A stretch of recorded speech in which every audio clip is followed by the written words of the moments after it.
The officer tossed the keys down the stairs. But the next moment, they fell right back down from above. He looked down. The staircase stretched endlessly below. He looked up again. Still no end in sight. He ordered the two thieves to stay put on the first floor, while he went down to investigate. But unexpectedly, the first floor led down to the 9th floor. He kept descending, only to find the two thieves again, at the very bottom, though he couldn't believe it. They were indeed trapped here. Fortunately, a vending machine stood on the first floor. He smashed the glass, retrieved bottled water, and helped Jack clean his wounds. They survived 26 hours on food from the vending machine. But the next day, the police discovered every item in the vending machine had been restocked. This sent him into an instant breakdown. Were they to be trapped here forever? Yes, they remained trapped there for 35 years. The policeman, overcome by despair, sat slumped there every day, surrounded by mountains of trash. But the thief, Carl, fueled by sheer willpower, persisted in daily workouts.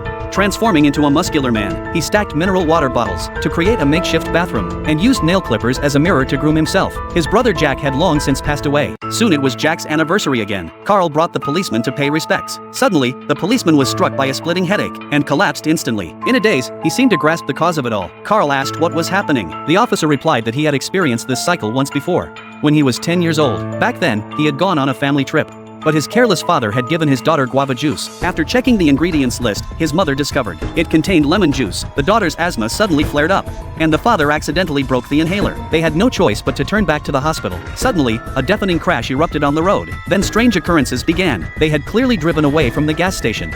Yet after traveling for some time, they found themselves back at the same station. The mother suspected the father had taken a wrong turn, but he insisted he hadn't. As they passed the gas station for the third and fourth time, they finally realized this road had no end. The father resolved to cross the wilderness in search of help. Watching their daughter struggle to breathe, the mother drove, desperate to escape. She repeatedly slapped her own face, hoping this was merely a nightmare. Yet she ultimately broke down. The boy led his sister back to the original spot to wait for their father. But the father, who had departed eastward, returned from the west. Could they never escape?